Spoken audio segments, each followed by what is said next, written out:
The ancient Roman poet Ovid put together a huge collection of myths that all have some sort of physical transformation involved in them, called the Metamorphoses. It was said to be Shakespeare's favourite book, and it was one I studied back at uni, at least parts of it. No one was expected to study every single myth, because there's a lot. Out of the myths I read though, my favourite is the myth of Actaeon. It's my favourite because it's morally ambiguous to the point people still debate the rights and wrongs of it today. I remember even having a seminar on it once where we went round the class and almost all of us had a different opinion to offer into the mix, so let me start by summarising the story. You have Actaeon himself, grandson of the great Cadmus who founded the city of Thebes, which is a separate myth, but Actaeon goes out hunting one day with his men, and after successfully killing and catching enough prey, he decides they can take a break. So he wanders aimlessly through the forest for a bit and stumbles into an open glade with a lake in the middle where he sees the goddess Diana stripped naked and bathing in the pool. And spotting him, she completely loses her temper and curses him so that he transforms into a stag, and a stag being a typical image of male sexual impulse. But Actaeon runs away out of fear, not realising what's happened to him until he sees his reflection in the pool, and then he gets spotted by his own hunting dogs that chase him down, and there's a very vivid, pretty grisly description of Actaeon being torn apart by the dogs, and he cries out to try and tell them who he is, but obviously he can't speak anymore, and the rest of his men come over cheering the dogs on, wondering where Actaeon is, calling out that he's missing the chance to see a stag get ripped apart, and it's pretty gruesome really. After that the story ends with this line: "Only after his life was destroyed in a welter of wounds is Diana, the goddess of hunting, said to have cooled her anger." So it's pretty brutal revenge, and as if Ovid knew people would debate the rights and wrongs of it, he starts the next myth in the book by saying, "Comments varied. Some felt that the goddess had overdone her violent rage, while others commended it.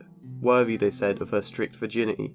All were prepared to defend their opinion." Because it is more morally ambiguous than my summary has suggested so far. From what I've said, it probably seems that Diana was cruel to Actaeon. He didn't mean to stumble upon Diana. In the David Rayburn translation that I'm reading, there's lots that points to Actaeon's innocence. If you look at the facts, however, you'll find that chance was the culprit. No crime was committed. Why punish a man for a pure mistake? And it suggests Actaeon wandered into the glade. He sauntered aimlessly through unfamiliar woodland. He didn't know Diana would be there, he wasn't intending to spy on her. And you've also got the fact Diana's revenge is done in a fit of rage, that it's only after his death that she cools her anger. This isn't a punishment where she calmly decided on what would be a fair and just response. She's probably not even trying to be fair, she's just exploding in anger at the moment. And there's also then the gruesome descriptions we're given of what happens to Actaeon, which helps us to empathise with him. Lines such as, "Oh dear God," he was going to say, but no words followed. All the sound he produced was a moan as tears streamed over his strange new face. He filled the familiar hills with the cries of anguish. Then, bending his legs like a cringing beggar, he gazed all round with his silently pleading eyes as if they were outstretched arms. They buried their noses inside his flesh and mangled the pieces the counterfeit stag who embodied their master.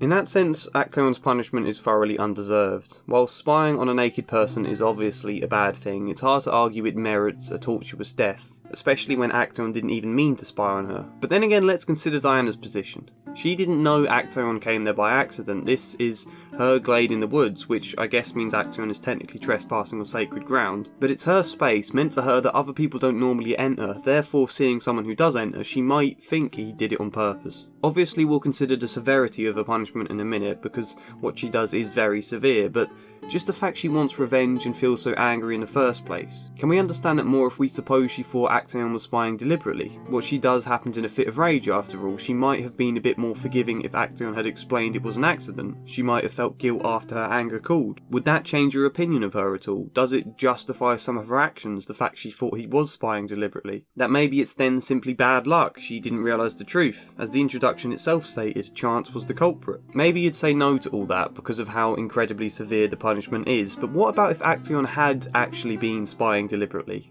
Because there's some compelling evidence to suggest he was. You see, once he spots her, he gets quite a bit of time to react. He sees them, and it's only then when Diana and the nymphs that tend to her spot Actaeon that they struck their bosoms in horror, their sudden screams. And then there's a bit of time where they move and clustered round Diana to form a screen with their bodies. And then there's the time described where Diana starts to blush like the crimson glow on clouds when struck by the rays of the setting sun. And it's only then that she splashes some water at Actaeon and curses him. That's a lot of time where he could turn away, avert his eyes, apologise, try explaining it was an accident, but he doesn't do any of those things.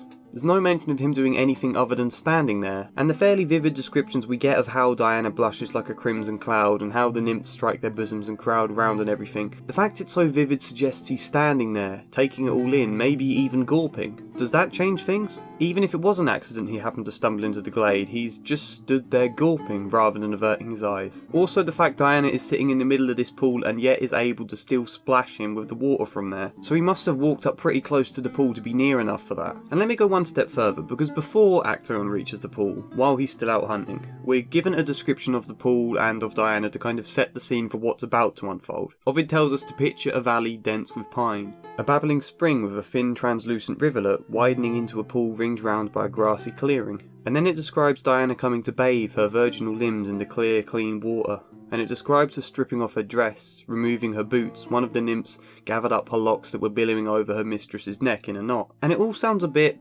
voyeuristic somehow. It makes us, the readers, feel like we're stalking her, and I wonder if in ancient times these sort of descriptions were enough to turn people on. I mean, if that is the case, the reader, or the listener, if this was a myth that was once told round campfires, would have been kind of mentally gawping at the idea of a naked Diana. Long before Actaeon even enters the pool, the readers then would have been guilty of the exact thing Actaeon is punished for. What are we to make of that? Either way, you can still argue the punishment is incredibly harsh. Voyeurism is bad, but does it really deserve the death penalty, let alone such a tortuous death? And like I've said, the descriptions of his death help us to empathise and feel the sense of Actaeon's horror as he's killed. But then again, is this a point about hunting? We can't forget the poetic justice of Actaeon becoming the very creature he himself hunts and kills, then being hunted by his own dogs. And the line I quoted earlier, why punish a man for pure mistake? The very next sentence after this reads, picture a mountain stained with the carnage of hounded beasts. This is a line that somewhat undermines Actaeon's innocence, isn't it? It makes the question of pure mistake seem sarcastic, mocking even. Maybe this is an anti-hunting story, and that the reason we're given such gruesome descriptions of Actaeon's death is to make us empathise with deer and hunted animals, to understand being hunted from their perspective. Maybe in that sense this punishment is just Actaeon getting a taste of his own medicine. But then again, Diana herself is a hunting goddess, so why should she punish someone else for hunting if she herself was a huntress? Plus, this is ancient Rome, they were hardly all vegetarians and anti-hunting back then, were they? But then again, maybe this is just part of the natural food chain. Humans hunt deer, gods and goddesses hunt and mess about with the lives of humans. Could you chalk all this down to something as simple as that? Or what if Actaeon as a hunter is all a metaphor for a sexual predator? I've already pointed out the stag as a symbol for male sexuality, and the hunt, the idea of the chase, is also a classic symbol for man chasing woman. Plus, Ovid's collection of myths are chock full of rape and murder and all sorts of this stuff happening non-stop, so maybe Actaeon would have wanted to do the same. What if he'd been given the chance? What if Diana hadn't been a powerful goddess but just an ordinary woman? Perhaps Actaeon would have gone into that pool and hunted her down. Raped her, maybe. Does that justify Diana's actions? Although, again, just because he might have done that doesn't prove that he would have done. If the idea is innocent until proven guilty, then you can't accuse Actaeon of being a rapist, even if you can call him a pervert and a voyeur. But then again, we haven't considered the fact Diana is a goddess, a virgin goddess, as the story points out several times. Does the fact she's more divine, more sacred change things? Does that make seeing her naked body much, much worse? Perhaps it's not something humanity is ever meant to look upon. Perhaps this is a violation of nature, of the world altogether. And as she curses Actaeon, Diana calls out, "Now you may tell the story of seeing Diana naked, if storytelling is in your power." This is the honour and dignity of a divine being that's under threat. Perhaps she simply can't allow someone to go around telling stories of a naked body, describing what it looks like to other people. Perhaps she's too sacred for those sort of things to be said. Does that justify her actions? Maybe you can then point to the irony here though as well, that if Diana was trying to stop Actaeon telling the story of her body and describing it to people, then she's failed because we're reading that story right now. We've been given a description of her. If anything, choosing to transform him into a stag has made the story so much more memorable because it means Ovid can add it to his collection of myths involving some sort of metamorphosis. But could we argue Diana doesn't technically cause Actaeon's tortuous death? She just stops him from being able to speak by transforming him into a creature incapable of human language. The only reason Actaeon then dies is because he himself had been hunting in the woods. He had brought his hunting dogs along. He had trained them to kill deer upon sight. In that sense, is he not the architect of his own demise? All Diana's technically done is taken away Actaeon's power to speak about her, to write about it, to draw a picture of how she looks naked. Technically, she didn't give him the death penalty. Can we argue that? And what about Cadmus? Because it's Cadmus the story begins with, the hero and founder of the city of Thebes. The story begins describing how Cadmus has had nothing but luck. He had married Harmonia, daughter of Mars and Venus, and that he had much loved grandsons, including Actaeon. The story references an old saying, "Call no man happy until he is dead and his body is laid to rest in the grave," because despite being prosperous in so much, great Cadmus was struck by disaster. So where does he come into this? The great hero, does he deserve to have his much loved grandson torn to pieces? In light of what happens, it suggests Cadmus finishes his life in grief and despair at the loss of Actaeon. Is that fair?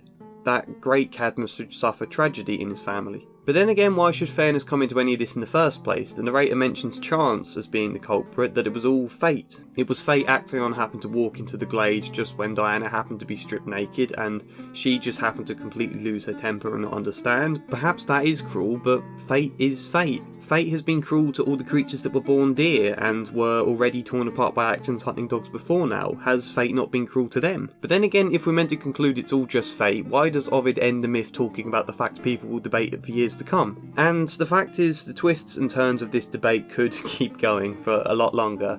I mean, I haven't even touched upon the comedy and humour within this myth. We get a very long description, one by one, of all of Actaeon's hunting dogs when they come running after him. First, the sound on the trail were Blackfoot and Sharp-Nosed Tracker, Wingdog, Fleetest of Foot, and Chaser, the keenest scented, Glenn, who was dropped from a wolf at birth, Grabber, who sported an ivory patch midway on his ebony forehead. It goes on with these unnecessary descriptions to the point of total absurdity in the middle of an otherwise pretty gruesome myth. Over 30 hunting dogs are mentioned. The strange humour of this can somewhat change our whole perspective on the story to begin with, but I think I've summarised enough of this moral ambiguity already. The debate still goes on. I think we'd all probably agree that the severity of Actaeon's punishment is a bit too extreme, but how much can we understand what Diana does?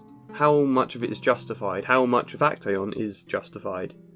As Ovid says himself, comments varied. All were prepared to defend their opinion. Thanks for watching though. I hope you found a video like this one interesting because it's a bit different. I haven't really emphasised my own conclusions on the myth here because I think it's more fun to let you make up your own minds. Let me know what you think. Leave a comment, I'd be interested.